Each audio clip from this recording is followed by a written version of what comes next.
rentrée ce soir. Je suis trop contente. Wow. Je suis un peu en mode vacances, je suis un peu à la cool, quoi.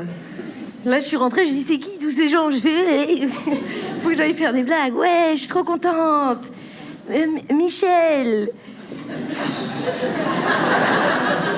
Michel Barnier. On dirait un nom caricatural. Vous connaissez Michel Bernier? C'est une dame de la télé, genre, qui a fait On ne demande qu'à en rire. Et elle fait tout le temps des pièces de théâtre un peu kitsch, tu vois. Je préfère qu'on reste amis, wink wink. Et moi, j'ai cru que c'était elle, le Premier ministre. En juin, je sais pas si certains d'entre vous avaient déjà acheté des places pour venir voir François Ruffin, peut-être, par applaudissement. Ouais, trop bien. Et ouais, il n'est pas venu pour des raisons d'élections législatives anticipées. Et donc ce soir, il est là, ça va être trop bien.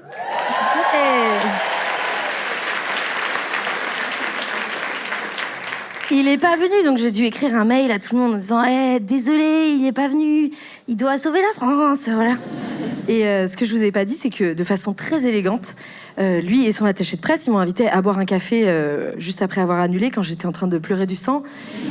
Et ils m'ont proposé hyper gentiment, parce que ça coûte hyper cher ce programme, ils m'ont proposé gentiment de rembourser, donc j'ai pris l'argent et j'ai pas pris l'argent, j'ai fait non, t'inquiète pas, je vais créer un spectacle sur les législatives à la place.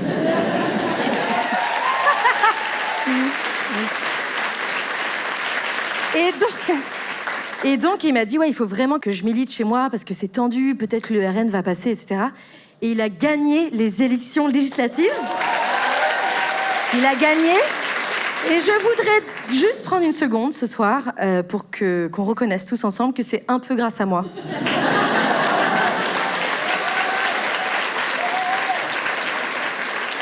Mesdames et messieurs, faites du bruit pour, j'espère, un jour le prochain président de la République, l'incroyable François Ruffin, s'il vous plaît.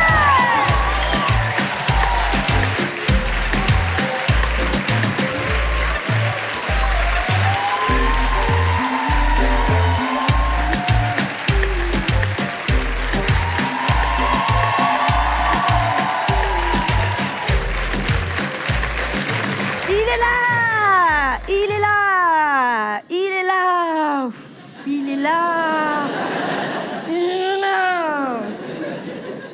François Ruffin, ça va? Ouais, t'as le micro si tu veux me répondre, mais tu n'auras pas la répartie.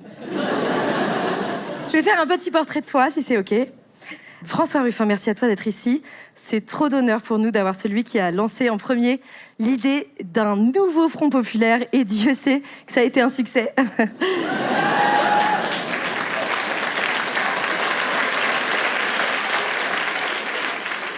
Objectifs ont été atteints. Alors, François Ruffin, tu es né à Calais, dans le Pas-de-Calais. Tu as grandi à Amiens. Tu es un homme politique, un essayiste, un documentariste, un réalisateur et un journaliste. Apparemment, c'est donc toi qui as pourvu l'entièreté des postes disponibles à Amiens et dans le Nord Pas-de-Calais. Ce qui explique les chiffres du chômage. C'est Françouche, il a tout pris.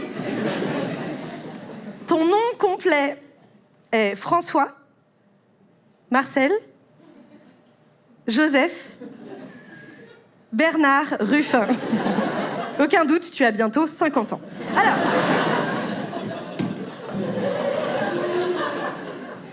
il y a deux vieux qui me huent. C'est mon père. Alors...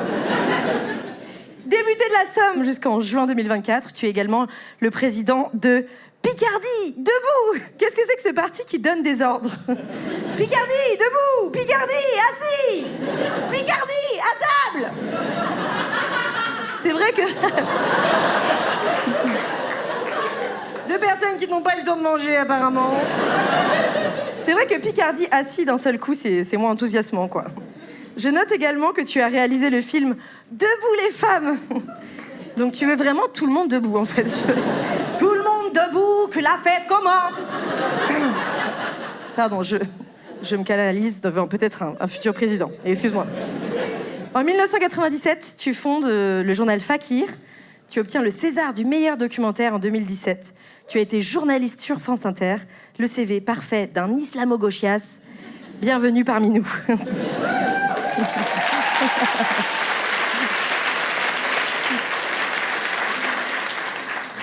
En 2016, tu es l'un des fondateurs du mouvement Nuit debout. Non mais c'est pas possible! Décidément, encore debout. Est-ce que tout cela, c'est pas un problème de sciatique au final? Faut aller voir un ostéo ou quelque chose.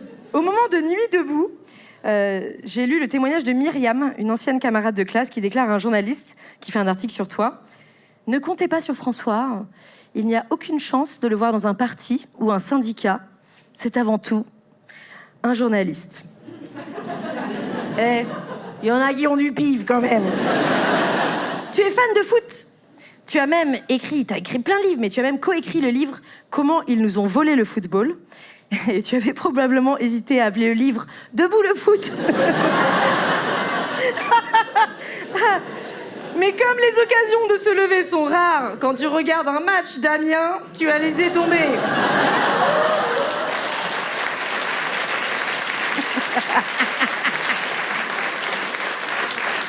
Tu défends le foot et ses valeurs. Tu dis « Aujourd'hui, le moment où je me sens populaire, c'est quand je joue au foot. Pourquoi je continuerai de jouer tous les dimanches matins à l'association sportive du foyer rural de Ribemont-sur-Ancre, sinon ?» Bah déjà, parce qu'avec un blaze pareil, tu n'as pas dû avoir beaucoup de choix d'équipe. Et puis surtout, parce qu'après le match, il y a apéro. Il y en a qui veulent picoler avec toi, apparemment, après. Tu assumes totalement ce côté populaire, le foot, le Ricard, le camping, la fanfare, les pizzas. Si tu étais élu président, tu dis que tu ouvrirais les jardins de l'Élysée pour qu'il y ait une belle fête populaire. Je t'imagine trop. Bon, les gars, avant toute chose, on se bourre la gueule. Les rumeurs disent que sur ton passeport, d'ailleurs, c'est pas écrit français, c'est écrit franchouillard. Tu ne cesses dans toutes tes interventions de clamer le droit pour toutes et tous de faire de la Zumba. Le truc, c'est que tu parles avec un langage très littéraire, très philosophique, très imagé. Donc ça fait plusieurs jours que je regarde des vidéos de toi où tu dis des discours du genre « Tout ce que l'on souhaite, tout ce que l'on demande, je vous en conjure, c'est qu'il boive son verre comme les autres. Il est des nôtres. » J'ai trop hâte. J'aimerais trop que tu deviennes président de la République juste pour t'entendre dire dans ton discours d'investiture, c'est notre victoire. Notre victoire. Et quand je dis atchik, atchik, atchik, vous dites. Et quand je dis atchik, atchik, atchik. Il a souri. D'accord.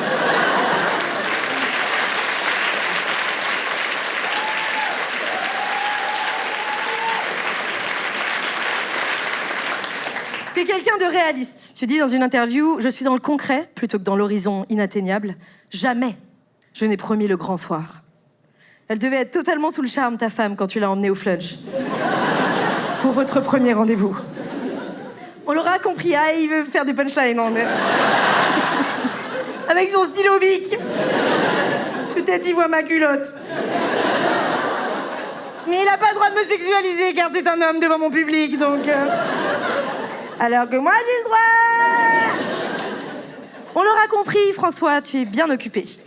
Tu déclares « Je crois que je m'emmerde beaucoup moins dans la vie que Bernard Arnault. Et c'est déjà une forme de vengeance. » Mais oui, François, évidemment. C'est vrai qu'il doit sacrément s'emmerder, Bernard. Sur son yacht, à siroter des cocktails en se faisant masser les orteils. Alors que toi, dans ta petite maison du quartier Saint-Pierre à Amiens, je peux te dire qu'un petit puzzle 1000 pièces était le roi du monde. Vous avez déjà goûté le gâteau au yogourt de ma mère? Un journaliste du Monde dit de toi que tu es le syncrétisme du parlementaire entre marxisme, écologie et christianisme. C'est là où on se rend compte que quand tu dis quelque chose, personne ne comprend finalement. Tu peux dire ce que tu veux, mais le despotisme des pratiques résiduelles de la France insoumise, j'ai rien compris. Vraiment, Tu dis « Ma détestation du consumérisme s'est traduite ensuite par une détestation de la publicité. » Alors, je te rassure François, la publicité te déteste aussi. Parce que je suis la productrice de cette émission, qui coûte très cher, et aucun annonceur n'a accepté de financer le programme quand t'étais dedans. C'est limite si on a pu installer les sièges. Cela dit, toi, ça t'aurait fait trop plaisir que tout le monde soit debout.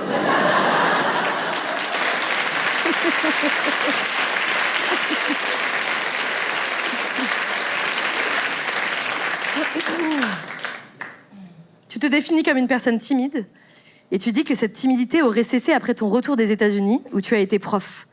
Tu précises que c'est en rentrant des États-Unis où j'ai gagné de l'argent que j'ai un peu pris confiance en moi. Comme quoi, même en étant de gauche, on peut se dire la caillasse, ça a quand même des bons côtés, quoi. La timidité. J'ai si peur. Alors, je le regarde plus. La timidité se voit également dans tes déclarations. Tu dis, ça me fait peur quand il y a 50 caméras en face de moi, j'ai les pétoches. Les pétoches. Donc apparemment, tu n'es pas que timide, tu es aussi un gros ringard. C'était méchant celui-là, ouais, c'était hyper méchant. Ta sœur, dont tu es très proche, a passé sa scolarité avec Emmanuel Macron, une partie de sa scolarité, non? Si? Dont elle appréciait la compagnie. Donc tu peux remercier Brigitte, finalement. De rivaux, vous auriez pu passer à beau-frère. Ça aurait été sympa, le réveillon de Noël. T'aurais pu lui enlever sa chaise avant qu'il s'assoie et lui gueuler dessus. Debout!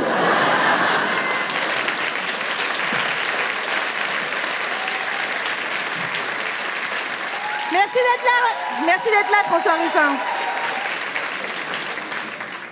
Alors, droit de réponse. D'abord, bonsoir tout le monde. Bonsoir.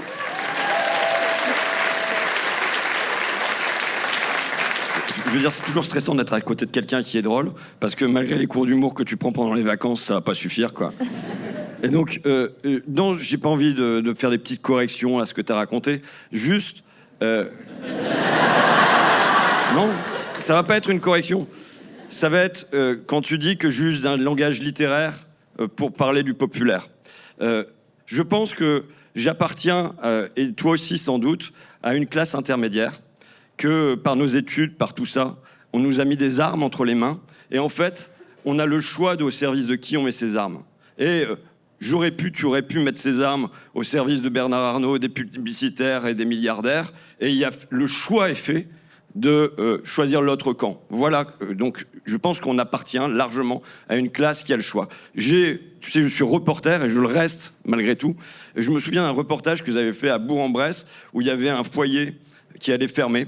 Et il y avait dedans des mères célibataires avec leurs enfants, il y avait un camionneur qui était devenu schizophrène et qui voyait des zombies la nuit sur la route, il y avait un jeune homo qui était chassé par sa famille, ainsi de suite. Et comme le foyer allait fermer, ils se demandaient où est-ce qu'ils allaient aller. Ils avaient planté des tentes en face de la préfecture de Bourg-en-Bresse. Et c'était le jour, tu vois, des vœux où on pouvait aller manger des petits fours à l'intérieur. Et il y a un éducateur qui était devant les grilles de la préfecture, qui jouait une chanson de Renaud, quelque chose comme ça.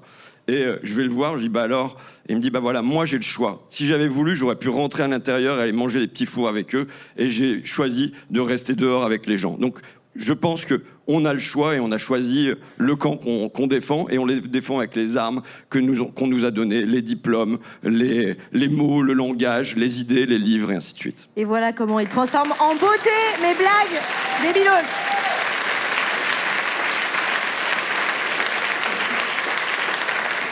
Quand tu m'as lâchement abandonné il y a quelques mois pour me laisser sur le carreau, ou plutôt sur le lino de la scène, tu m'as dit ça serait super de faire une vidéo pour les législatives et tout, mais on a vraiment besoin de moi parce que moi je vais crier avec un mégaphone en bas des tours, ce qui est une phrase extrêmement inquiétante.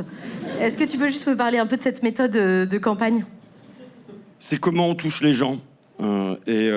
En général, la politique, les gens, ça les saoule. Et donc, en effet, je vais au bas des tours d'immeubles. J'étais le premier à le faire, il me semble, en 2017, à ce moment-là. Et ça les rassure un maximum. Je dis pas que ça les rassure, mais ça met du monde aux fenêtres. Et donc, là, je fais... Ta gueule. Bah oui, Pardon, ça excuse-moi. arrive, mais c'est parce que tu sélectionnes ton public que ça t'arrive pas, tu vois.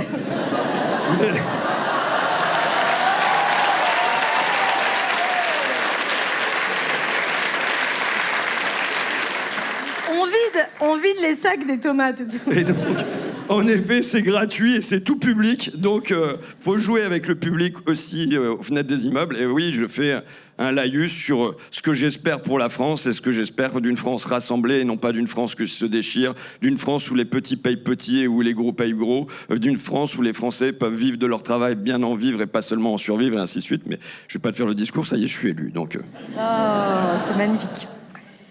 C'est pas la première fois que je fais pleurer quelqu'un sur cette scène, mais pour d'autres raisons. Alors, t'es le premier homme politique que je reçois sur cette scène. Et quelle politique! Aujourd'hui, on va parler de ta vision de l'écologie économique, ta vision du bonheur, et d'à quel point cette écologie ne peut exister qu'avec plus de démocratie. Ça fait 3 parties, c'est bien 2 sous-parties. On dirait une dissertation de philo, de terminale L. Bon, j'ai fait Sciences Po et j'ai déjà eu des atébas. Tu sais pas ce que ça veut dire athéba, je suis une hippie et tu es vieux. Bon, alors... Bah vas-y, traduis quand même. tu sais ce que c'est, les atébas? Non, je sais pas. C'est des espèces de fausses dreadlocks avec des petits fils de broderie autour de ça. Et en gros, tu fais ça quand t'es un peu en terminale L. Et genre, au début, c'est hyper stylé et tout, parce que c'était un peu là, genre, attends, tu touches ton athéba quand on te parle et tout. Puis au bout d'un moment, ça pousse, et ici, ça devient genre tout flasque. Et tu dois faire des nœuds et tout, donc t'as une espèce de croûte comme ça.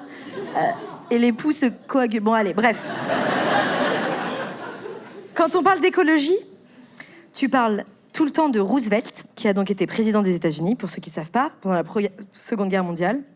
Est-ce que tu peux nous dire si l'économie de guerre climatique, François, c'est ce qu'il faut pour nous en sortir? Alors, je vais te dire pourquoi j'ai parlé de ça, et je vais te dire pourquoi j'en parle plus, d'accord? Pourquoi j'ai parlé de ça? Parce que il me semble que ce qu'a réussi Roosevelt, oui, tu as dit que tu allais te moquer de moi là-dessus, mais ce qu'a réussi Roosevelt, qui reste pour moi un modèle politique au moment d'abord du New Deal et ensuite au moment de l'entrée en guerre des États-Unis, il n'a pas de tank, il n'a pas de porte-avions, il n'a pas de munitions, il n'a quasiment rien.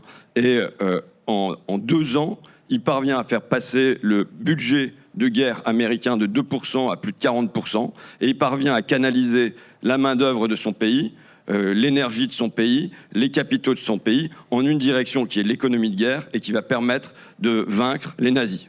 Les soviétiques y sont pour beaucoup aussi, mais enfin, sur le flanc ouest, en tout cas. Et donc, évidemment, je pense que ce qui a été réussi par Roosevelt au moment de l'entrée en guerre des États-Unis, c'est ce qui peut nous servir de modèle pour une économie de guerre climatique, où il nous faut canaliser les capitaux, canaliser la main-d'œuvre, canaliser les énergies, canaliser l'intelligence pour transformer les logements, transformer les déplacements, transformer l'énergie, transformer l'industrie, transformer la culture, transformer l'agriculture.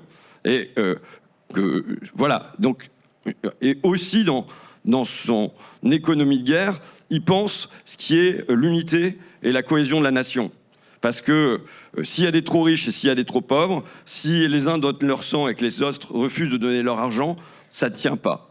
Et donc c'est pour ça qu'il fait monter à la fois l'impôt sur les sociétés et l'impôt sur le revenu, avec des prélèvements qui sont très très importants. Voilà pourquoi je pose Roosevelt, mais je peux parler de Napoléon aussi, tu vois, et plus proche de nous, de la betterave. Parce qu'il y a des grands moments de bascule comme ça. Sous l'Empire, les Français sont fans de sucre, en particulier les riches sont fans de sucre. D'ailleurs, c'est une maladie où normalement, c'est les pauvres qui souffrent de caries, tu vois. Et là, avec le sucre, c'est les riches qui souffrent le plus des caries, des maux de dents et ainsi de suite. Et à cause du blocus continental effectué par les Anglais, les Français parviennent plus à avoir du sucre. Et Napoléon lance un concours en disant, voilà, le premier qui arrive à fabriquer du sucre à partir de cette plante qui est la betterave, qu'on connaît vaguement, qui m'amène un pain de sucre, je le récompense. Il y a un mec qui s'appelle Delessert, à Passy, pas loin d'ici, qui réussit le premier à fabriquer un pain de sucre. Et grâce à la betterave. Grâce à la betterave, tout à fait.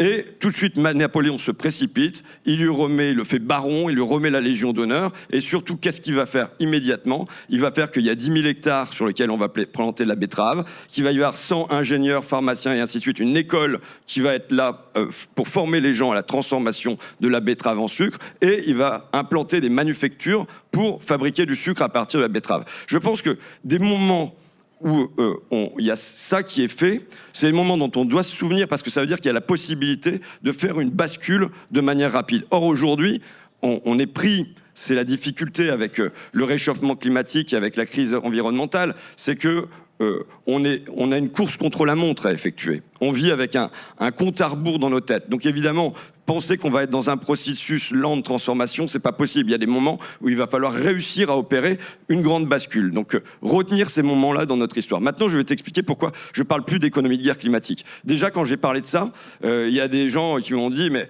nous, on a déjà du mal à avoir des pattes, qu'est-ce que ça va être avec ton économie de guerre ? Et donc, même si je leur disais, voilà, l'espérance de vie en Angleterre dans la classe ouvrière, elle n'a jamais autant augmenté que pendant la Deuxième Guerre mondiale. Pourquoi ? Ouais, c'est surprenant. Pourquoi ? Parce que on avait remonté le plancher et tous les pauvres avaient le droit à un minimum et on avait baissé le plafond et les riches étaient privés du superflu. Tu vois ? Donc, ça a produit la plus forte hausse d'espérance de vie en Angleterre dans la classe ouvrière s'est produite pendant la Deuxième Guerre mondiale. Mais si tu expliques ça aux gens, c'est un peu compliqué. Et il y a une deuxième raison qui fait que, à mon avis, c'est pas le bon terme, c'est que Macron l'a utilisé.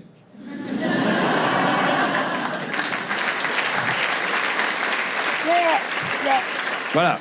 Comme il y a une vraie guerre à la fois en Palestine, qui s'assimile plutôt à une boucherie, à un carnage qu'à une guerre, et en Ukraine, il a parlé d'économie de guerre, et évidemment, à partir au moment où Macron prononce un mot, ce mot, il devient tabou et quasiment interdit, quoi. Donc, j'ai glissé vers quelque chose qui est plus soft.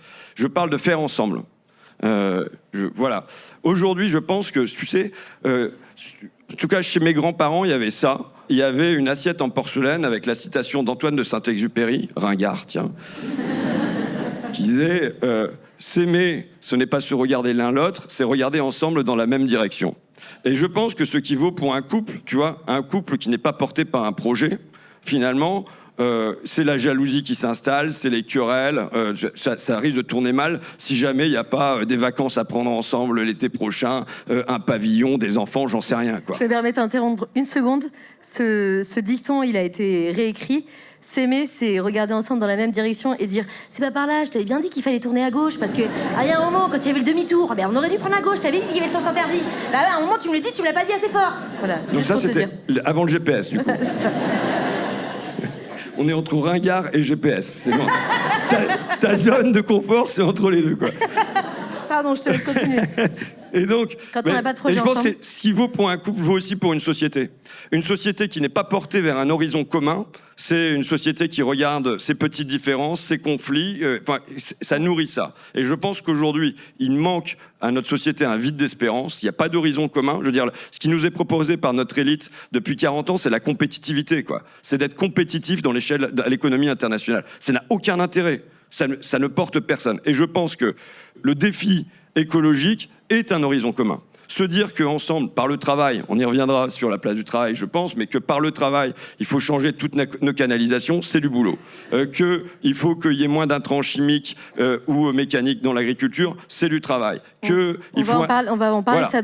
Et ça, c'est faire ensemble. Ouais. Et je pense que ça, c'est un horizon commun qui pourrait permettre de sortir la société de son ornière. Pour juste en revenir et enlever cette expression économie de guerre, mais l'idée de vraiment taxer les riches et les super profits, c'est arrivé seulement pendant la Seconde Guerre mondiale ? Non, c'est une montée en fait tout au long du XXe siècle, par exemple. Mais les moments de guerre sont importants. L'impôt sur le revenu en France, il naît pendant la Première Guerre mondiale, où on se dit voilà, il faut qu'ils payent leur part. Et on a vu comment, y compris pendant la crise Covid, puis pendant la guerre en Ukraine, est monté le souhait que les riches aujourd'hui payent leur part. Donc ça monte en tout cas dans des instants de crise. Et comment ça a été accepté dans les mentalités à cette époque-là ? Est-ce que c'était une question de patriotisme ? Est-ce que les riches ils disaient oui, mais non, mais quand même, mon jet, en Seconde Guerre mondiale, mon carrosse ? Non, pas du tout. Pas du tout. Première révolution industrielle, 1890, je raconte n'importe quoi. Mais genre, comment c'était pris par les riches et surtout par le reste de la population ? Dans les mentalités, le fait de taxer comme ça beaucoup à partir d'un certain seuil. il n'y a pas eu de question, mais ceci dit, Roosevelt avait déjà instauré un rapport de force avec les riches, puisque quand il arrive au pouvoir, il a fait un procès qui s'appelle le procès de Monsieur Melon, qui était le ministre des Finances d'avant, mais qui était aussi un grand propriétaire. Un mec qui avait un melon. Un gros propriétaire industriel, et il lui a fait un procès sur le fait qu'il avait fait des fausses déclarations fiscales et tout ça, pour le mettre à l'amende et dire à l'oligarchie qu'il arrivait et que ça allait plus se passer comme avant, quoi. Donc oui, c'est la construction d'un rapport de force. Thomas Piketty, l'économiste, qui est super, explique... Bon, voilà, vous avez mon avis et mon rire en cadeau. Il explique qu'en fait, ça concernait vraiment très très peu de personnes finalement. C'est super riche, et richissimes seulement.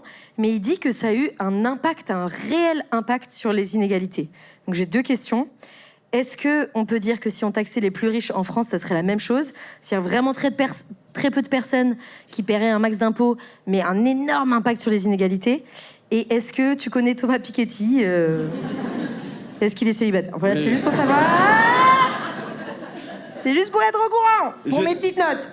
Donc, avant de donner des chiffres, je vais répondre par un reportage. Il a plusieurs copines. Merci, un peu. Moi aussi, on m'applaudit. Je me suis rendu il y a des années au Monaco Yacht Show, donc c'est... Allez, bonne soirée. Je me suis trompé d'invité. C'est le salon des yachts à Monaco. Là, je connais bien, j'y vais tous les ans. T'as pas vu que je suis en blanc, là? Et donc, on a des super yachts, du méga yacht, du véga yacht. On a ce qu'ils appellent des petits joujoux, c'est-à-dire des sous-marins qu'on met sur les yachts, ou alors des hélicoptères. Et les gens, ils expliquent comment, quand on est au large de la Corse, on fait venir des framboises de Hollande, alors par avion d'abord, et puis ensuite par hélicoptère. Bon, et on m'amène devant le yacht qui a reçu le Green Label, le label vert, tu vois. Et donc, je m'attendais à un voilier, et je me trouve face à un espèce de 3-mâts en acier noir, massif, énorme devant moi, et je demande au président du jury, mais... Où sont les toilettes sèches? Mais je dis, mais alors, combien consomme ce yacht? 900 litres de l'heure. Bon, ok. Mais alors, pourquoi il reçoit le Green Label? Mais ils me disent, bah voilà, parce que à bord, les toilettes, quand on va aux toilettes, c'est pas rejeté dehors, ça reste à l'intérieur. Et les plans du navire n'ont pas été faits sur du papier. Donc... Oh, le toupet! Le toupet! Et donc... je veux dire, les hyper riches... Attention, la révolution gronde, là! Les hyper riches ont des conséquences doubles sur l'environnement. La première, c'est évidemment leur consommation directe avec ces yachts ou ces jets, mais aussi ce qui se passe, ce qu'on appelle la rivalité ostentatoire, qui fait qu'en fait, en anglais, on appelle ça keep up with the Johnnies, c'est-à-dire rester à la hauteur des voisins, quoi, et qui fait que on a là les super riches qui ont des yachts de 140 mètres de long, mais le riche de base, il a un yacht de 30 mètres, le chirurgien, il va avoir son bateau à la bolle, et jusque, tu vois, sur la Somme devant chez moi, je vais avoir un jour un prolo sur un scooter des mers qui fait du scooter sur la Somme devant chez moi. Et donc finalement, le modèle dominant, en passant par la croisière, ainsi de suite, il tire vers le haut tout le monde et il produit une hyper-consommation. Ça, on en a parlé longuement dans l'épisode qu'on a fait avec Cécile Duflot. Je vous invite à le regarder, où on explique vraiment pourquoi c'est les super riches qui polluent le plus dans le monde, les 10% les plus riches dans le monde et les 1% les plus riches dans le monde. C'est une cata, on a développé qui, quand, où, pourquoi. Mais moi, ma question, c'est vraiment, si on taxait les plus riches, même si c'est pas beaucoup de monde, ça a des bénéfices, enfin directement. Alors, au-delà de leur interdire leur yacht au caca intérieur. Ouais. Aujourd'hui,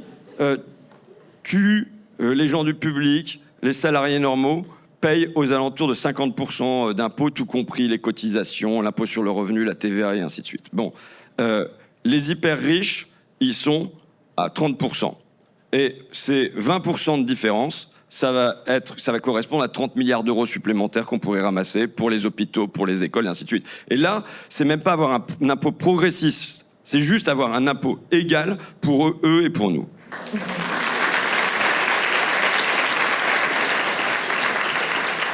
Aujourd'hui, en France, les gens qui payent le plus d'impôts proportionnellement à leurs revenus, c'est les gens les plus modestes. Il y a l'impôt le plus fort et le plus injuste, en vérité, dans notre pays, c'est la TVA. Et la TVA, elle est payée d'une manière disproportionnée par ceux qui dépensent tout dans les magasins parce qu'ils n'ont pas les moyens de mettre des économies de côté. Et donc, en effet, les plus modestes, quand j'entends à l'Assemblée qu'il faudrait que tout le monde paye des impôts, mais tout le monde aujourd'hui paye des impôts, et l'impôt le plus important, c'est la TVA, qui est le plus injuste des impôts. Est-ce que les riches vont je savais partir... pas que j'allais faire une émission sur la fiscalité. Même si je non, pense... attends, on parle un tout petit peu d'économie. Même si je pense... Même si je pense que... et on va le voir, la crise fiscale, c'est une donnée hyper importante. Il n'y a pas de révolution française sans la crise fiscale. Tu sais, le point de départ de la révolution française, c'est parce que l'État a les caisses vides, pour deux raisons. Alors, on met beaucoup en avant Marie-Antoinette et le château de Versailles, ainsi de suite, mais c'est surtout qu'on a aidé les États-Unis dans leur guerre d'indépendance, ce qui nous a coûté super cher. Et donc, la France est hyper endettée. Et le roi ne sait pas comment sortir de cette mouise-là. Et donc, il convoque les États généraux pour dire aux bourgeois, aux tiers-États, c'est encore vous qui allez payer, et les deux autres ordres, le clergé et l'aristocratie, doivent se mettre d'accord pour faire à nouveau payer le tiers-État. Et là, ça se passe pas comme il avait prévu, et il y a des fractions de classe, il y a une division, la bourgeoisie est assez confiante en elle-même pour refuser cette manière de voter et dire qu'on va voter par tête et non pas par ordre, et on passe d'une crise fiscale à une crise démocratique. Mais je signale que plus près de nous, quand on regarde ce qui s'est passé sur les Gilets jaunes, au départ c'est une crise fiscale. C'est le refus d'une nouvelle taxe sur l'essence et qui, au fond, débouche assez rapidement sur une crise démocratique avec la remise en cause des pouvoirs du président de la République, qui serait sans doute encore plus valable aujourd'hui, et la mise en place, la réclamation d'un référendum d'initiative citoyenne. Donc, en fait, la crise fiscale qu'on va vivre, parce que là, quand on voit les déficits, je veux dire, c'est à la pelleteuse que Bruno Le Maire nous a creusé des déficits ces dernières années, eh ben, ça conduit à une crise fiscale qu'on va devoir se demander comment on résout ça, qui va payer ça, et je pense que ça devrait amener aussi à une crise démocratique. Je te dis... Je me justifie parce qu'on critique mes questions. Non, mais je te parle de fiscalité, pourquoi ? Parce que depuis le début de ce podcast, on dit beaucoup « Ah, il faut taxer les riches. Comment on pourrait trouver l'argent chez les riches ? Et si on cherchait de l'argent chez les riches ?» Et là, c'est la première fois que je tiens quelqu'un qui a ça de prendre de l'argent aux riches. Donc j'ai envie de savoir comment de pas te lâcher. Et après, promis, on parle d'autres choses, de choses plus je donne un exemple, ouais. D'accord ? Les sociétés écrans. Bah, évidemment, le truc, c'est de réussir à parler de ça. Tu peux réexpliquer 2 secondes, c'est quoi les sociétés écrans ? Une société écran, c'est-à-dire que, à la place de toucher leurs dividendes directement, les riches passent par des sociétés écrans, bien souvent situées aux Bermudes, aux Bahamas et ainsi de suite, et qui permettent, parce que c'est une société, que ça ne soit pas taxé de la même manière que quand c'est un particulier. Ce qui veut dire que le particulier ordinaire qui touche des dividendes sur ces 3 actions de Total, il va être fortement imposé, enfin normalement, tandis que le milliardaire qui, lui, va disposer de 100 000 actions de Total, il va passer par des sociétés écrans et son imposition va devenir 1 ou 2% là-dessus. Et les États-Unis imposent les sociétés écrans. Donc il n'y a pas de raison que la France ne le fasse pas. Mais rien que ça, tu récupères aux alentours de 30 milliards d'euros. Incroyable. Donc l'argent est là. Et 2 mini-questions sur la fiscalité et après on arrête. J'ai pas révisé, moi. Je savais pas qu'il y avait un quiz là-dessus. Non, mais c'est hyper facile. Moi, j'ai les réponses, si tu veux. Non, mais c'est hyper important parce que c'est ancré dans les mentalités, c'est ancré dans les corps et les cœurs. Est-ce que les riches vont partir si on rétablit plein d'impôts pour les riches ? Et est-ce que c'est si grave ? D'abord, moi, je crois au patriotisme de Bernard Arnault.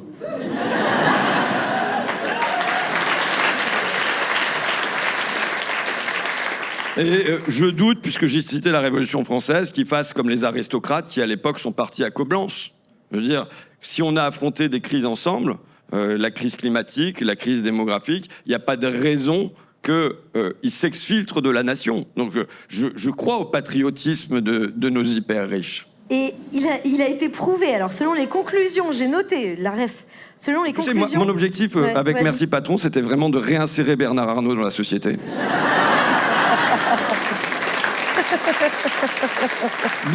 Je veux dire, faut regarder comment il a l'air malheureux quand on le voit sur des archives, toujours derrière des gardes du corps, des immeubles en verre, et il sort de manière solitaire. Et on voit que là, Il a besoin d'aide. Bah oui, il Qu'on a lui besoin tende d'aide. une main. Et je voulais l'aider à aller manger une frite à la friterie chez Jojo avec les clures. Donc c'était une volonté de réinsérer Bernard Arnault et les riches dans la société. Bien Voilà. sûr. Tu dis, ça fait 50 ans qu'on a lâché les fauves des profits. Que font-ils? Ils dévorent tout, les hommes, la planète. Il est temps de remettre les fauves en cage. Comment on fait pour fabriquer la cage et le filet pour les attraper? Tu sais, on a vu la puissance de l'État pendant la crise Covid. Du jour au lendemain, sur les citoyens, on leur a dit, vous pouvez plus sortir, il faut remplir un papier, pas le droit d'aller à plus d'1 kilomètre, vous ferez pisser votre chien à cet endroit-là, voilà les magasins qui sont essentiels, vous sortirez une fois par jour. Donc on a vu la puissance de l'État en 24 heures. Mais c'est un État qui choisit d'être un lion avec les citoyens et qui se fait carpette devant les multinationales. Donc c'est un choix. C'est un choix d'avoir de la puissance publique ou d'avoir de l'impuissance publique. Mais là, aujourd'hui, le choix est fait de l'impuissance publique. Enfin, dans quel moment nous sommes? Nous sommes dans un moment à la fois de rationnement des uns. Moi, je dis, voilà, j'arrive avec mes petites tranches de vie de mon coin parce que je pense que j'ai comme... Je croyais que t'allais dire avec mes petites tranches de jambon. Non, mais je pense que j'ai comme responsabilité d'être un pont. Tu sais, il faut que ce que je dise ici, je puisse grosso modo dire la même chose chez moi et que je sois pas double face, quoi. Bon. J'espère que chez toi, t'es pas là, genre. Alors voilà ce qu'on va faire comme omelette aujourd'hui. Pardon. Excuse-moi. En fait, je pense que j'ai un trouble de l'attention, mais je te laisse continuer. Et bon, voilà, on vit un temps de rationnement. Et Première déconcentration de l'invité. Au bout de 25 minutes, on peut l'applaudir. Il est saoulé. Ah, je l'ai trop saoulé.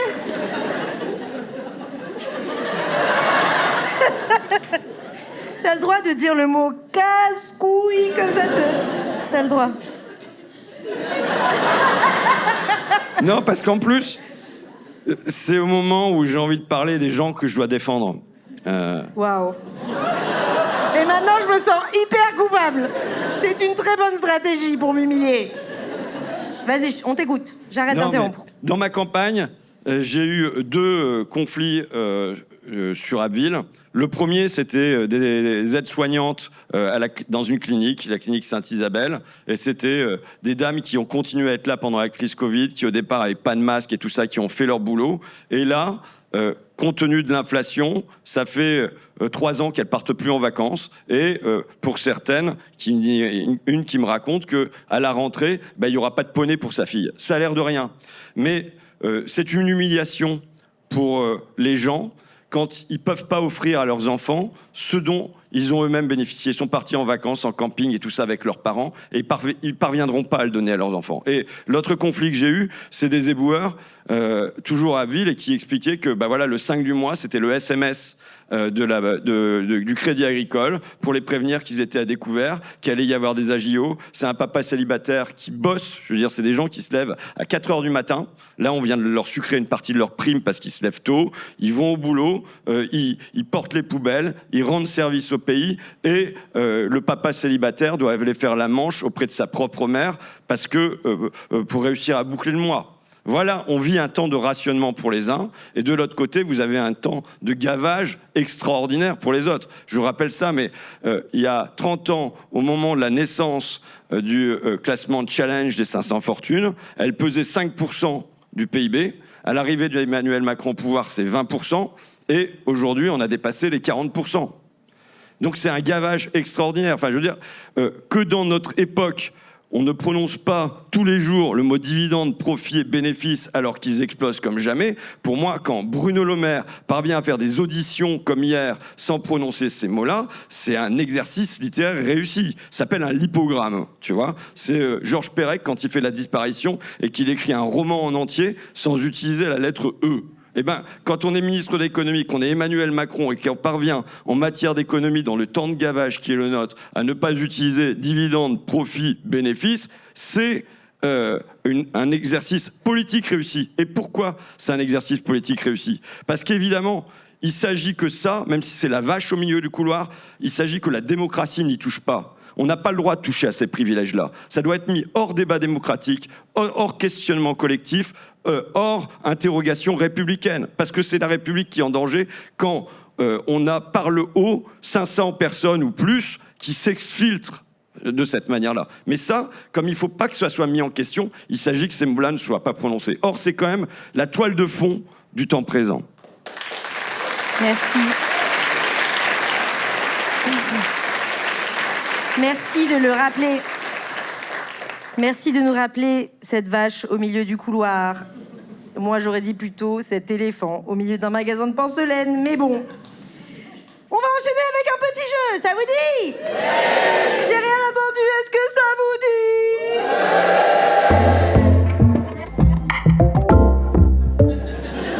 François Ruffin, tu parles bien.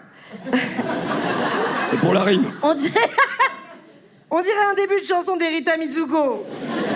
Mais tu donnes aussi beaucoup d'interviews.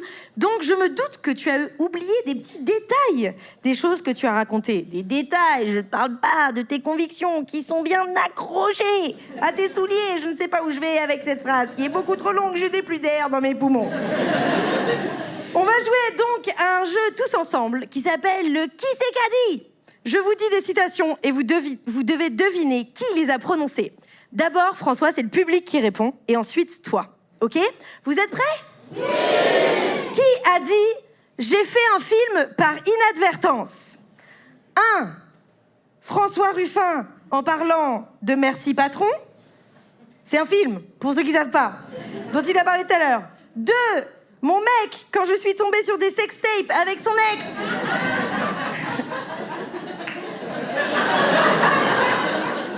Ça le fait pas rire. 3. Philippe de Chauveron, le réalisateur de Qu'est-ce qu'on a fait au bon Dieu 3. T'as la réponse? C'est la réponse 1, évidemment. Est-ce que tu peux nous... Tu te souviens pas que t'as dit j'ai fait un film par inadvertance? Non, je sais pas ce que j'avais pris ce jour-là. Non, bah c'est impossible de faire un film par inadvertance, juste pour info. On peut oublier de payer ses impôts par inadvertance, enfin pas tous apparemment. On peut devenir Premier ministre par inadvertance. Non, Michel Barnier, il est devenu Premier ministre par inadvertance, c'est obligé. Il devait être en slip chez lui et sa femme, elle a... Tu crois pas? Michel! Il y a quelqu'un qui sonne! Pour que tu sois Premier ministre! Oh, mais c'est l'école porte, c'est des spams! Ils sont devant la porte! Bon, ben voilà.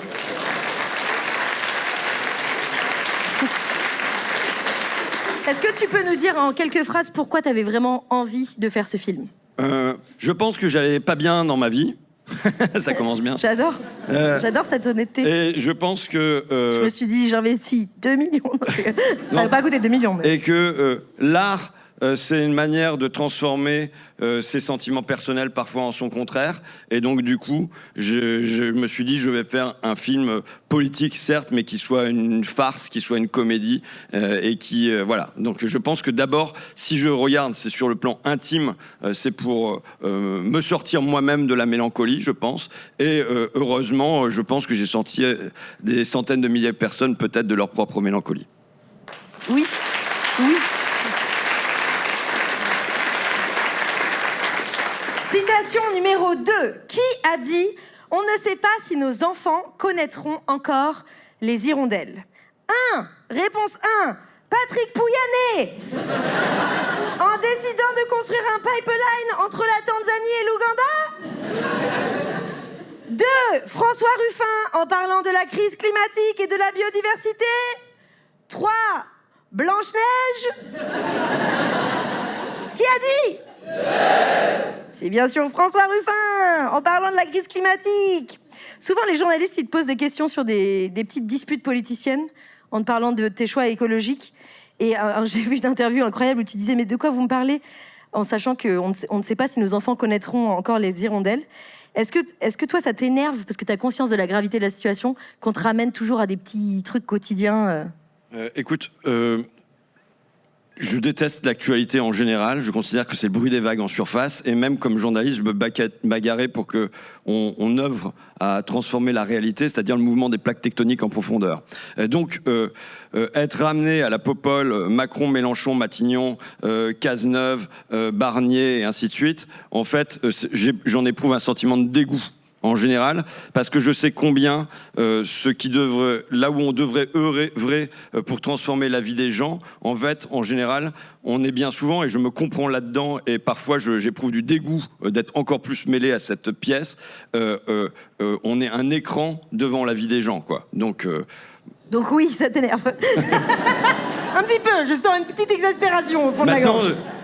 Tu vois, je peux être long là ou pas? Oui. Je m'appelle Swan, si t'avais oublié. Soraya. Shoshana. Allez, la comique qui parle de sexe et personne rigole. Allez, enchaîne. Non mais, bon, d'abord, les hirondelles, tu vois, c'était, dans ma campagne, le moyen d'interpeller les gens ordinaires sur la crise écologique en cours, c'est-à-dire de trouver un symbole évidemment auquel ils sont attachés, qu'ils ont vu dans leur jeunesse et que très clairement on ne voit plus. Mais ça me rappelle pour moi un moment d'épiphanie. Je veux dire, je suis conscient de la crise en cours depuis que je suis très jeune. Je ne comprends pas comment Macron dit qu'il a besoin d'attendre maintenant pour être conscient de ça. Moi, quand j'avais 20 ans... Parce que qui aurait pu prédire? Oui, voilà. Ouais, pas grand monde. À part 100% des scientifiques. Mais moi, je suis conscient que notre modèle de société fonce dans le mur, je pense, depuis que j'ai 20 ans.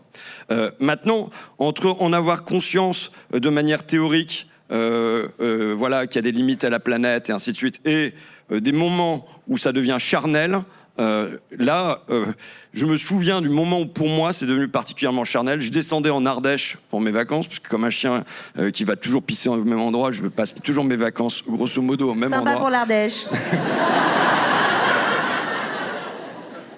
Et à l'arrière de ma voiture, il y avait mes deux gosses, qui à un moment se sont mis à dormir, et j'avais un CD emprunté à la bibliothèque d'un livre de Amos Oz qui s'appelle Soudain dans la forêt profonde. Je ne sais pas si tu connais, c'est un genre de conte où cet écrivain israélien explique que dans un village, il n'y a plus de renards, il n'y a plus de poules, il n'y a plus de poissons, il n'y a plus d'oiseaux, il n'y a plus rien. C'est pas seulement le printemps silencieux, c'est toute l'année où c'est silencieux. Et il y a l'institutrice qui continue à enseigner les cris de la vache à ses élèves, qui fait des dessins pour qu'on se souvienne, et puis il y a un pêcheur sculpteur qui fait des statuettes pour qu'on n'oublie pas à quoi ressemblaient les animaux.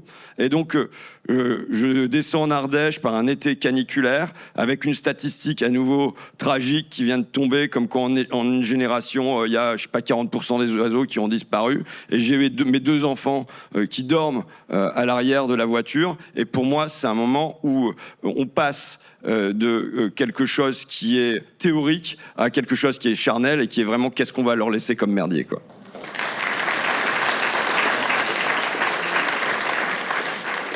Citation prochaine, suivante. Qui a dit « c'est vous qui êtes le vrai peuple ». Vous êtes le peuple qui a construit cette nation. 1. François Ruffin, aux ouvriers de LVMH. 2. Le président de l'association syndicaliste des cordonniers de France. 3. Donald Trump. Et non, c'est Donald Trump, nanani. Attention au discours démago, pour citer François Ruffin ici présent. La différence entre dire des trucs de gauche et être de gauche, c'est qu'il suffit de prendre ces mots-là au sérieux. Et tu parlais de Macron. Citation 4. On n'en est pas à l'étape de l'amour, là. On en est à l'étape de la fécondation du couple qui va porter un bel enfant. Qui a dit cette phrase? Il rigole pas du tout, il est effaré d'être ici. C'est pas grave. J'essaie de me souvenir qui j'étais, tu vois. C'était... Je vais pas te le dire, car c'est peut-être pas toi qui a dit ça. Est-ce que c'est François Ruffin qui parlait du nouveau Front populaire? Est-ce que... Je répète la phrase. On n'en est pas à l'étape de l'amour, là, on en est à l'étape de la fécondation du couple qui va porter un bel enfant.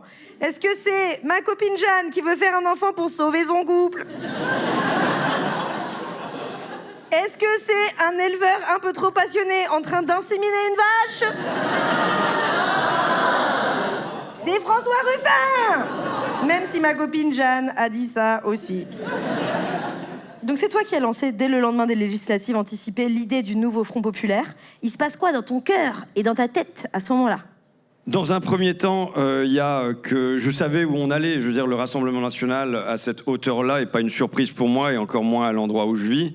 Et je savais que après un temps où on a vu les partis de gauche se crier dessus, s'insulter, s'injurier, se cracher à la figure, briser de la vaisselle dans tous les sens, il était temps de leur dire soyez unis, arrêtez les conneries.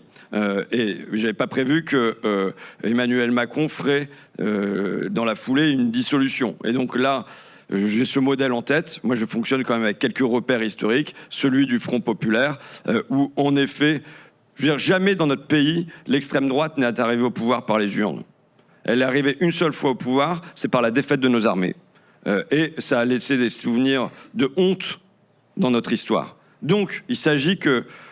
Tu parles de Pétain. Oui, bien sûr. Ouais. Non, mais peut-être il y a des gens qui savent pas, alors je vérifie.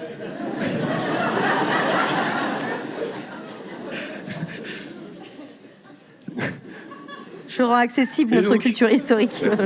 En 1934, on sait que l'Assemblée est au bord d'être prise d'assaut par des mouvements d'extrême droite, et que là, il y a une réaction des syndicats, d'abord, qui, place de la Nation, appelle, le 12 février, il me semble, à un rassemblement. Et à ce moment-là, c'est de la base des syndicalistes qui réclament unité, qui réclament à leur direction syndicale et aux partis politiques de s'unir pour battre en brèche l'extrême droite. Et que ça va marcher quand même. Ça va être le Front populaire qui va pas être quelque chose de parfait, mais je dis que parfois la gauche, il faut pas qu'elle reste trop longtemps au pouvoir. C'est comme un éclair dans la nuit, et on peut encore s'en souvenir après des décennies. Et voilà, je pense qu'encore un siècle plus tard, on peut aller se réchauffer nos cœurs quand il fait froid au foyer du Front populaire qui nous a apporté les 40 heures et les congés payés. Incroyable.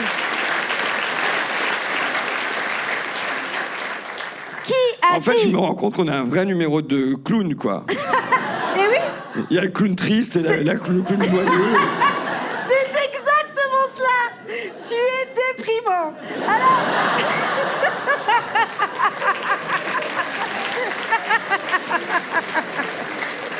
Je rigole, Françouche. Je continue les blagues. Alors, qui a dit « Nous devons écouter » ? Tous les esprits du monde vivent dans la terre, l'eau, le ciel, et si tu les écoutes, ils te guideront. Là, c'est pas Pocahontas. C'est grand-mère feuillage dans Pocahontas. Je pose quand même la question, au cas où certaines personnes ne sont pas d'accord. Est-ce que c'est François Ruffin ou Will of Green ? Grand-mère feuillage dans Pocahontas ou mon accompagnateur en Colombie avant que je prenne de l'ayahuasca? Grand-mère feuillage, qui était aussi chanteuse dans le groupe Trio apparemment. Si tu es né dans une chute, je sais pas, bref. Bon, le clown joyeux se fait foutre un coup de pression de regard. Quelle belle transition pour maintenant parler dans quoi une société plus écologique pourrait être plus heureuse pour tous. Hakuna Matata.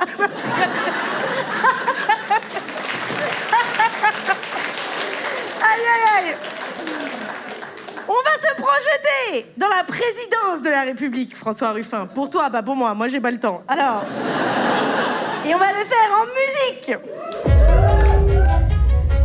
Demain, François Ruffin, tu es président.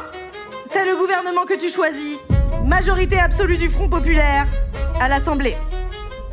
Macron essaie d'être réélu une 3e fois, mais il a pas le droit. Vous me direz, il fait plein de trucs qu'il a pas le droit de faire. Mais ce qu'il sait pas, Macron, c'est qu'il y a un petit dieu là-haut qui a une carte de fidélité des trucs interdits.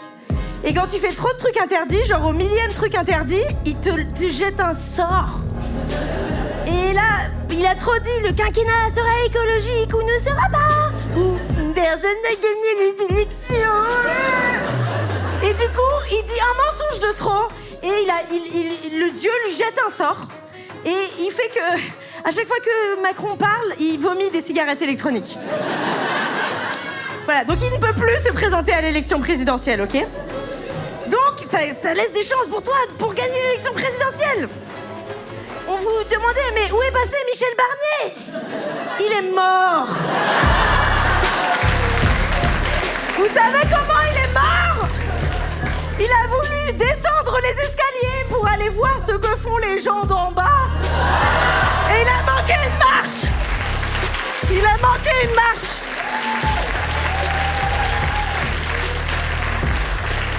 Marine Le Pen et Bardella ont eu plus ou moins le pouvoir pendant 2 ans. Et tout le monde a fait « mais c'est Macron en plus raciste en fait !» Du coup, on n'a plus envie de voter pour lui. Pour eux. Et donc, tout le monde se rend compte, François Ruffin, que c'est toi, le président adéquat, pour plusieurs raisons. Mais l'une des raisons, c'est parce que à chaque fois que tu défends un propos, tu fais ce petit geste italien qui donne envie de manger des spaghettis avec toi.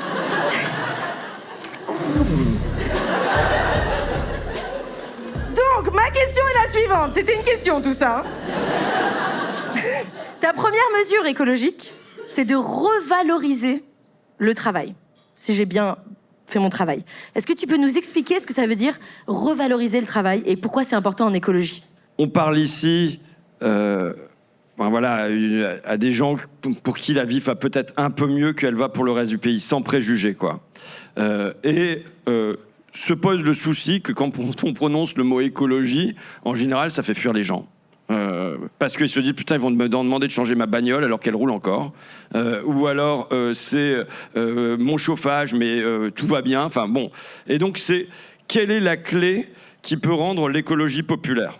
Et ma conviction profonde, c'est que la charpente qui peut faire le lien entre écologie et populaire, c'est la question du travail. Je l'ai dit tout à l'heure, si on veut mettre fin aux 5 millions de passoires thermiques aujourd'hui dans le pays, sachant qu'au rythme où on va, on en a pour 2 siècles. L'équivalent d'entre la Révolution française et aujourd'hui pour mettre fin aux passoires thermiques. Si on veut mettre fin à ça, c'est beaucoup de travail. Et donc, c'est à la fois ce travail-là, il faut à la fois le valoriser sur le plan matériel, c'est-à-dire que les gens soient bien payés, qu'ils aient une sécurité dans leur emploi, que si jamais ils ont des soucis, parce que c'est des boulots où on a mal au dos, où on va avoir mal au coude, où à 50 ans ça commence à être dur, on ait la garantie de pouvoir avoir une autre carrière derrière. Tiens, ça me fait penser, tu vois, il y a une pub pour l'armée de terre, un peu partout. Eh ben, je suis pour épique. Viril. Non, mais c'est voilà, vrai, ça vend du rêve. En gros, sauvez votre pays, défendez la démocratie, engagez-vous dans l'armée. Et je pense qu'on devrait avoir la même chose. Sauvez votre pays et la planète, engagez-vous dans les métiers du bâtiment. Parce que c'est par là qu'on va opérer concrètement la transformation écologique du pays. Et donc, comme pour les militaires, il devrait y avoir la possibilité d'une deuxième carrière, la garantie qu'on touche 2 000 € par mois et ainsi de suite, pour que les gens s'engagent dans cette direction-là sans inquiétude. C'est la première chose. Et la deuxième chose, je suis pour une revalorisation spirituelle de ces métiers-là, c'est-à-dire qu'il y ait des publicités pour ça, qu'ils soient valorisés dans la société, et ainsi de suite. Donc, je crois que le lien qui peut être fait pour rendre l'écologie populaire, c'est par la question du travail. De dire aux gens que ça va pas faire perdre leur boulot, au contraire que ça va être du boulot, et que ça va être du boulot qui sera pas comme les boulots qui sont donnés là dans notre société actuelle, tu vois. À la sortie de mon meeting à Flixecourt, j'ai interrogé les agents Securitas qui faisaient le vigile pour qu'il n'arrive rien, pour que le matériel soit bien tenu et tout ça. Sur les 7, il y avait une personne qui était en CDI, et les autres, c'était des CDD de 2 mois qui allaient peut-être renouveler. Ça fait 2 ans que ça durait comme ça, mais comment on se construit? Pour info, c'est que des intermittents ce soir. Voilà, comme ça tu le sais si tu vas poser des questions aux gens derrière les caméras. Mais justement, j'ai été intermittent pendant des années quand je travaillais là-bas, si j'y suis sur France Inter. Le statut de l'intermittent est un statut qui permet à la fois de travailler et d'avoir une certaine sécurité quand même dans son travail. Mais ce qui n'est pas le cas du tout des CDD, des intérimaires et ainsi de suite. Et donc, ma conviction, c'est que si on veut rendre l'écologie populaire, c'est en permettant, en disant aux gens, voilà, avec nous, ça sera un pôle de stabilité. ça ne sera pas de l'insécurité comme vous en vivez. Vous allez pouvoir vous construire dans la durée. Sachant que Macron, mais c'est le régime libéral depuis des décennies maintenant, construit l'instabilité comme une vertu. Alors maintenant, on est passé de l'instabilité économique à l'instabilité politique et institutionnelle, mais pour eux, c'est une vertu. C'est de la mobilité, c'est de la fluidité, c'est de la flexibilité, c'est de la vie liquide. Et en fait, tout ce qu'ils nous vendent comme étant du positif, c'est vécu profondément par les gens comme étant quelque chose sur lequel tu ne peux pas te construire. C'est comme se construire sur du sable. Et donc, si on vient, nous, en disant on va être un pôle de stabilité et on va vous permettre de construire votre vie autour du travail que vous voulez faire et bien faire, eh bien, je pense qu'on a un chemin pour rendre l'écologie populaire, sachant que ce n'est pas le cas aujourd'hui. Et est-ce que tu peux juste nous donner 2 petits exemples sur en quoi l'écologie, ça peut être créateur d'emplois? Parce que dans l'imaginaire collectif, l'écologie, c'est de la privation, de la contrainte individuelle, etc.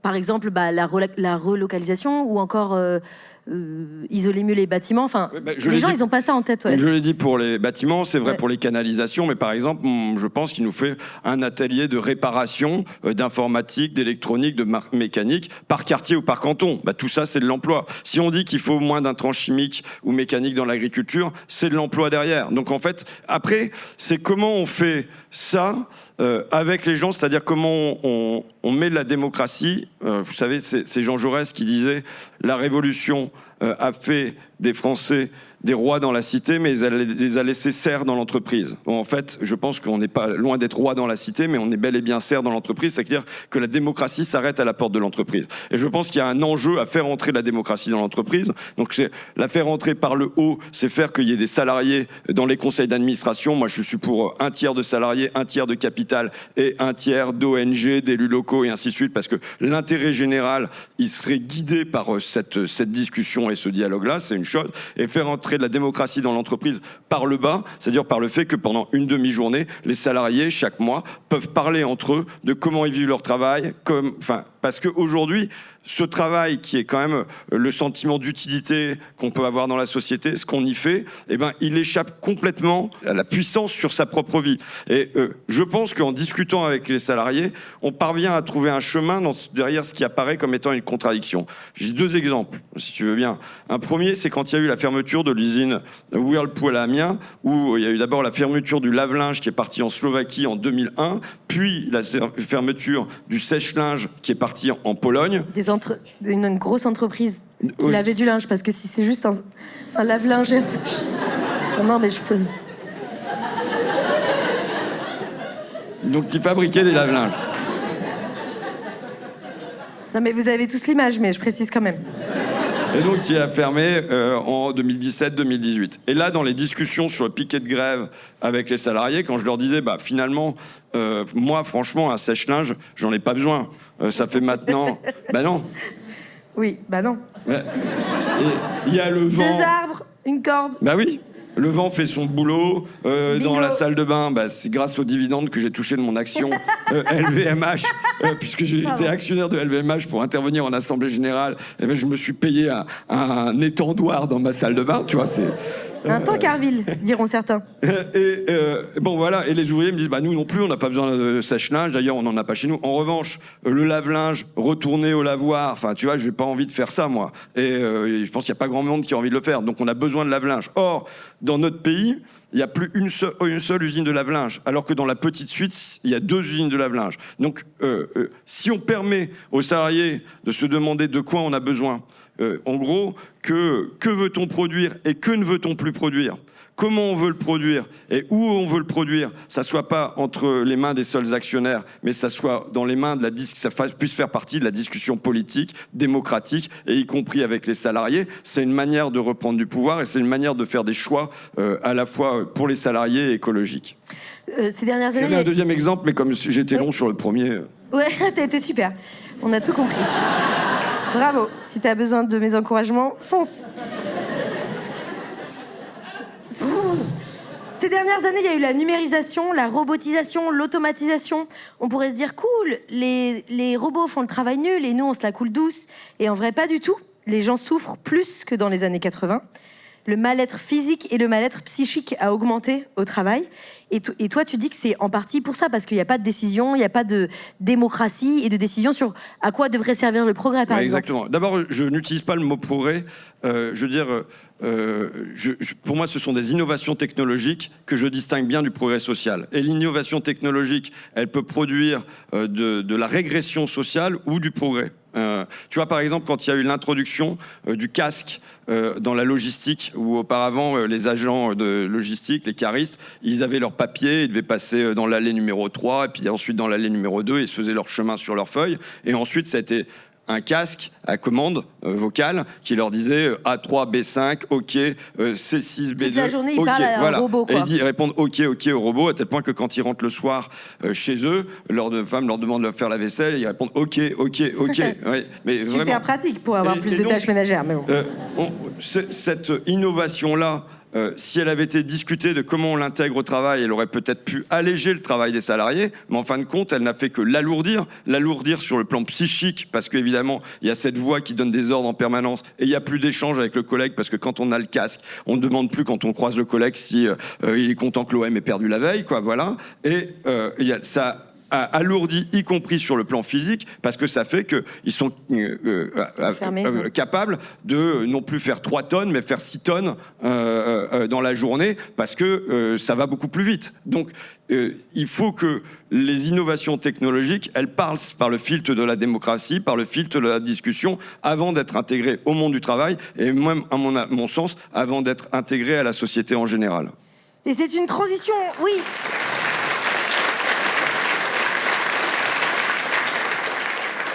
C'est une transition incroyable et toute trouvée. Mon Dieu, qu'est-ce qu'elle est bien écrite, cette interview.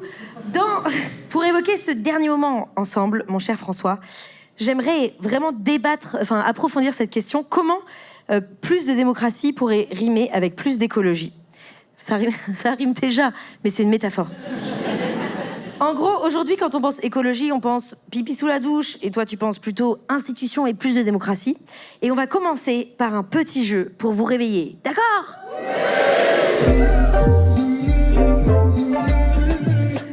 Ruffin, j'ai pris mes aises. Tu adores comparer notre président au roi Soleil. Donc je vais énoncer des faits et vous allez me dire si c'est Macron, le roi Soleil ou les deux qui les a faits. Vous êtes prêts ? Vous répondez Macron ou le roi Soleil ou les deux, ok ? Oui. Qui exerce son pouvoir sans consulter le peuple ? Les deux, évidemment. On embrasse très très fort Michel, que tout le monde déteste dans cette pièce pour info. Je leur ai pas demandé leur avis, mais je vois leurs dreadlocks. Alors... Tu fais comme le roi Soleil et Macron, quoi. Quoi ? Tu fais comme le roi Soleil et Macron. Exactement, laissez-moi parler. Ne m'interrompez pas. Alors, qui divertit le peuple avec des jeux ?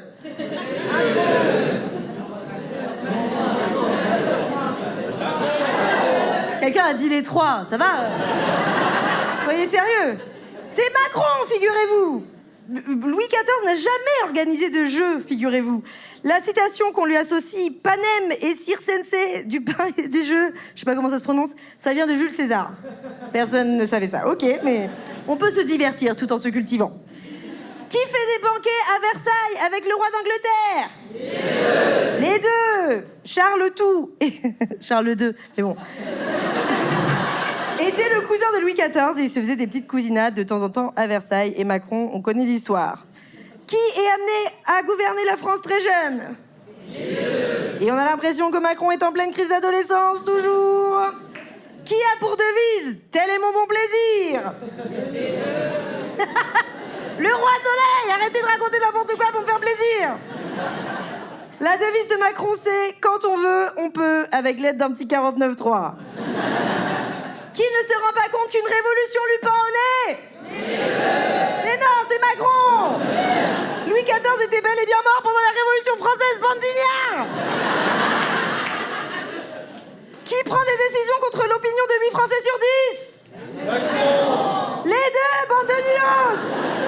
On ne rappelle plus les fêtes indécentes descente du roi Soleil, que le peuple n'aimait pas du tout, sauf quand il était pote avec Louis XIV. On rappelle que 8 Français sur 10, tous les syndicats unis, vraisemblablement une majorité des députés étaient contre la retraite à 64 ans. Les Français sont pour taxer les superprofits et 87% des Français sont pour indexer les salaires sur l'inflation. Fin du jeu! Je vous ai pas laissé en placer une. Excuse-moi, François. Aujourd'hui, des tas de décisions dans la démocratie se prennent contre la plupart des opinions des Français, enfin contre les Français et sans les Français. Pourquoi? Alors ça y est, je vais faire l'intello, donc bon. C'est bon, t'as le droit, t'as parlé de fiscalité pendant une demi-heure. Antonio Gramsci, donc, qui était un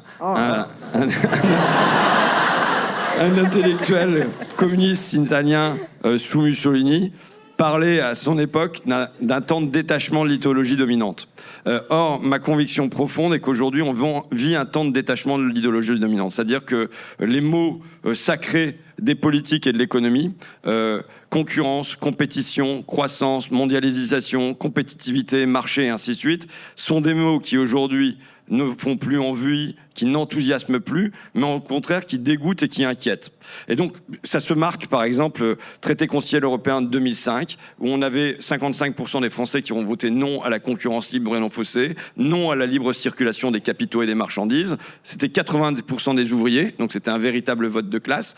Et il s'est agi, à partir de ce moment-là, pour nos dirigeants, de continuer dans la même direction, mais sans le démos, voire contre le démos. Et en fait... Il parle latin, il est en roue libre. Grec, mais c'est pas grave.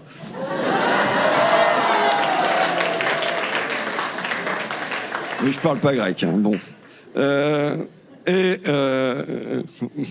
Et donc... Qu'est-ce qui se passe? Pourquoi on a des crises successives et en vérité accélérées depuis ce temps-là? Nuit debout pour la jeunesse diplômée des centres-villes, en gros, la réplique gilets jaunes dans les campagnes populaires, dans émeutes urbaines et ainsi de suite. Pourquoi? Y compris jusqu'à la crise des agriculteurs, parce qu'en fait, il y a une grande tension entre la direction dans laquelle nos dirigeants veulent entraîner le pays et ce que veut ou ce que ne veut pas. Je pense que le pays aujourd'hui, c'est pas exactement ce qu'il veut, mais il sait qu'il veut pas et il sait qu'il veut plus ça.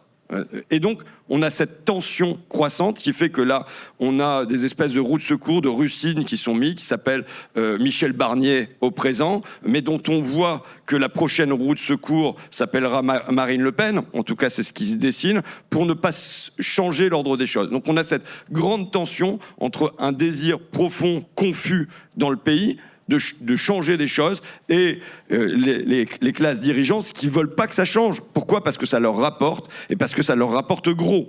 Donc, d'où une tension, qui est la tension qu'en vérité, on vit aujourd'hui dans la durée, pour moi, sur un quart de siècle au moins. Et donc, il s'agit de se réaligner, de redonner le pouvoir au peuple, et qu'on en repasse par qu'est-ce qu'il veut en profondeur. Et alors tu citais les statistiques qui fait que, bon, en effet, ce qui n'aurait pas été le cas il y a 15 ans, mais si on parle de taxation sur les dividendes, si on parle d'indexation des salaires sur l'inflation, si on parle de référendum d'initiative citoyenne et ainsi de suite, on peut avoir une très large majorité des Français qui sont favorables à ça. Mais si on prend les questions écologiques, par exemple, quand on demande aux Français s'ils veulent ralentir ou accélérer, on a 2 tiers des Français qui disent qu'ils veulent ralentir.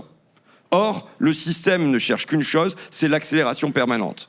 Quand on demande aux Français s'ils pensent qu'on va sortir de la crise climatique par des changements technologiques ou par des changements dans la société, très largement, ils répondent par des changements dans la société. Et même sur des sondages qui peuvent paraître plus anecdotiques, quand on demande aux Français quelle est leur maison idéale, est-ce que c'est une maison avec plein de technologies, ben non, ils répondent pas ça. Ils répondent qu'ils veulent un cocon avec un jardin et ainsi de suite. Donc on voit très bien qu'il y a un désir profond chez les gens, moi je suis convaincu d'un désir d'autre chose, auquel le système aujourd'hui ne répond plus. Du coup, il faut agir par plusieurs forces, la force de coercition. Et donc c'est la force de coercition, c'est quand il y a des manifestations, c'est le taser, voilà, les lacrymos et ainsi de suite. C'est la force de coercition publicitaire. On s'est rencontrés autour d'un événement où il y avait un publicitaire, et je dois dire que je suis très heureux que les publicitaires ne misent pas sur moi. Bon, ouais, c'est une force de coercition mentale qui est exercée quand chaque jour...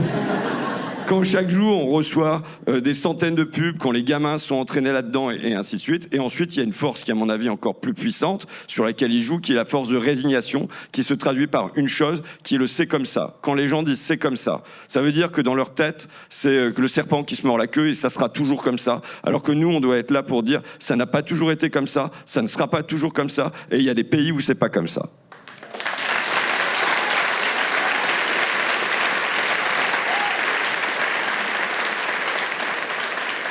Quand tu dis...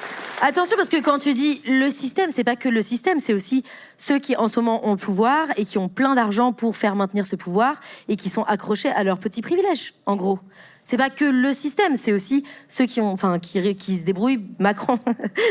Non, mais c'est ceux qui se débrouillent pour pas lâcher le truc, quoi. Bah oui, ouais. C'est ce que je dis, les dirigeants politiques et économiques, en gros.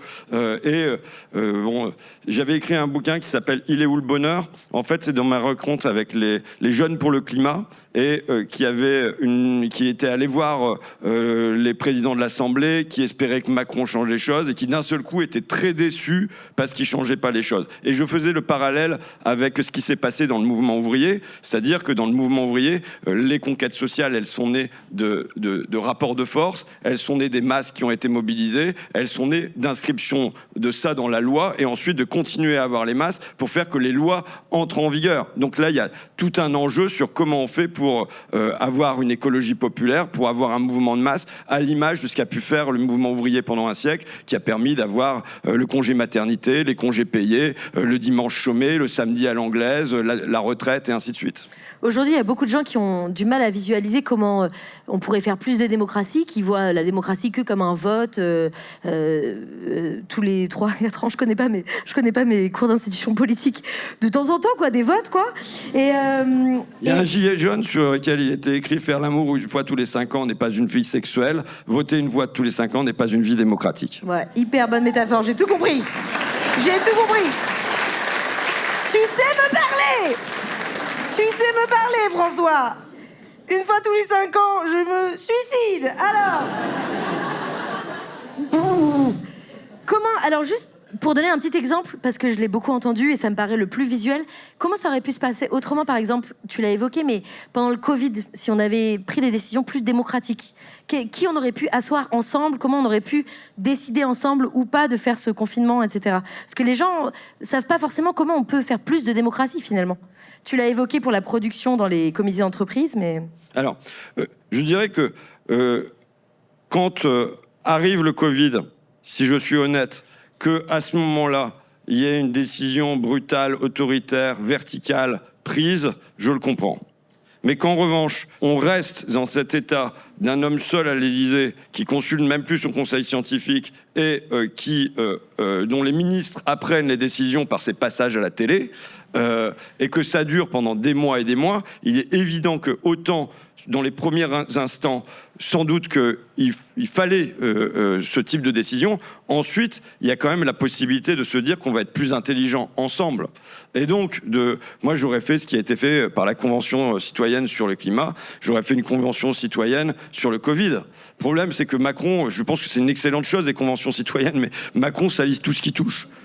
Et donc, on se demande demain, si on a le pouvoir, comment on va pouvoir faire des conventions citoyennes, vu ce qu'il en fait. Bon, mais une convention citoyenne pendant la crise Covid, qui aurait rassemblé évidemment des scientifiques, qui aurait rassemblé des commerçants, qui aurait rassemblé des étudiants qui ont été touchés par ça, qui aurait rassemblé des travailleurs, des auxiliaires de vie, qui aurait mis tout ça dans une salle, et il y aurait eu un dialogue sur quelles sont les meilleures mesures à prendre, comment on peut les prendre pour que ça protège le mieux la population et qu'on ne se sente pas blessé par des décisions qui tombent comme un couperet, quoi. Tu dis souvent... Non, tu dis, il faut passer du vivre ensemble au faire ensemble. Tu as 1 minute pour nous expliquer comment on fait. Mais en fait, je l'ai décrit tout à l'heure. Faire ensemble, c'est être porté vers un horizon commun.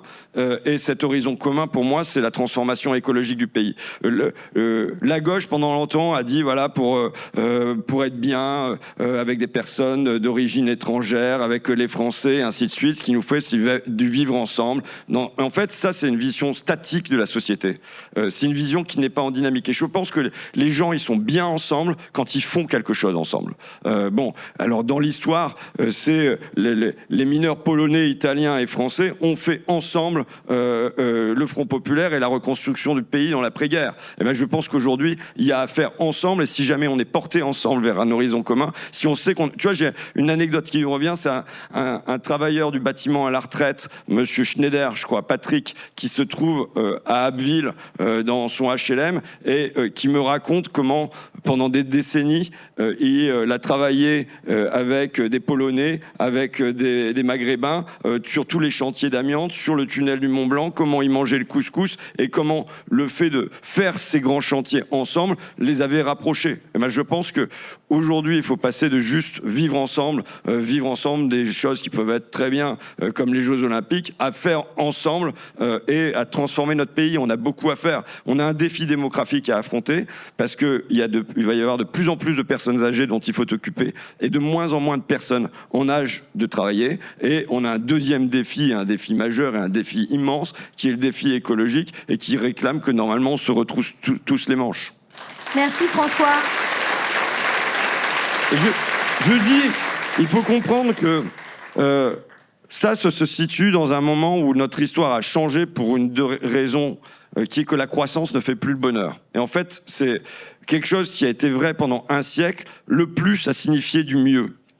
Avoir plus d'argent, avoir plus de moyens dans la société. On voit très bien, au premier stade des sociétés, la hausse du PIB correspond à la hausse des indices de bien-être, parce que c'est l'alimentation, parce que c'est l'éducation, parce que c'est la santé, et ainsi de suite, qui est nourrie. Et on voit que depuis un demi-siècle maintenant, depuis en gros 1972, eh bien, le PIB continue d'augmenter dans notre pays, mais ça ne correspond plus, ça n'amène plus une amélioration du bien-être, de l'espérance de vie et même de la mesure subjective du bonheur. Donc là, il y a réinventé un chemin pour la société qui fait que c'est plus seulement le plus qui peut correspondre à du mieux, quoi. Donc c'est ce que je propose par exemple quand je parle des métiers du lien, en disant qu'il faut aller vers, non pas vers plus de bien, mais vers mieux de liens.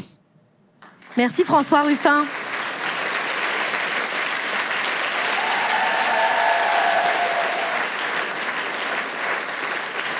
Et on ne saura jamais si Thomas Piketty est célibataire. François. Non mais c'est sur sa page Wikipédia, mais c'est pas à moi de révéler. Oui, c'est vrai, c'est en sujet.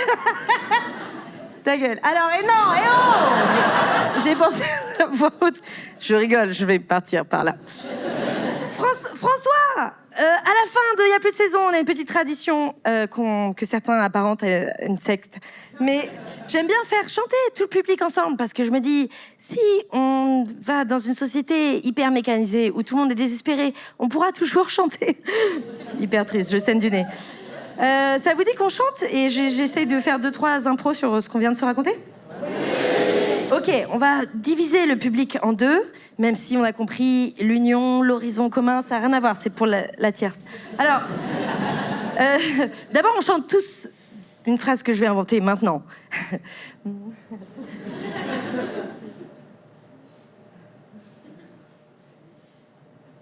Debout, debout, il est temps de se mettre debout.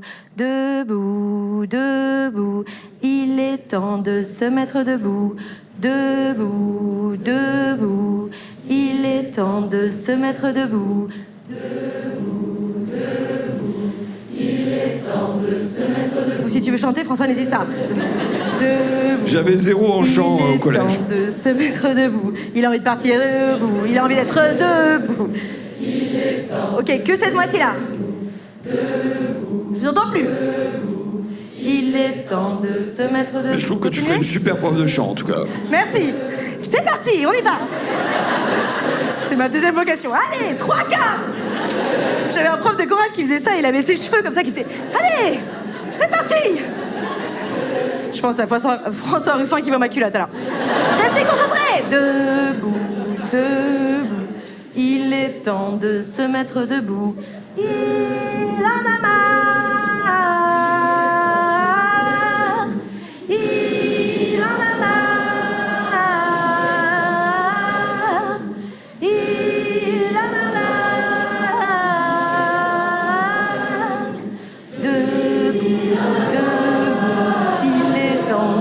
mettre debout. François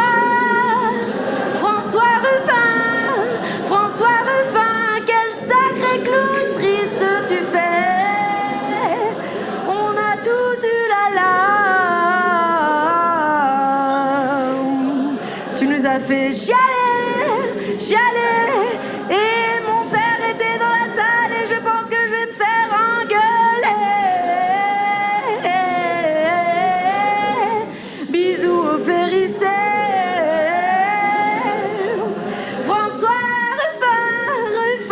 Est-ce que tu fais beaucoup de squats chez toi en disant assis, debout, assis, debout.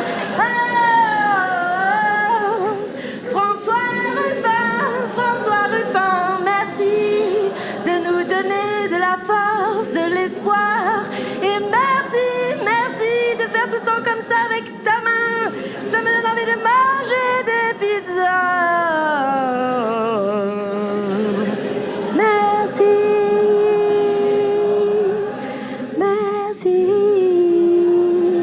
Merci d'être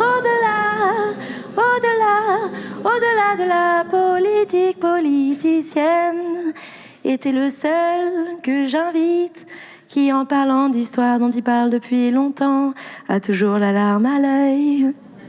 Merci beaucoup.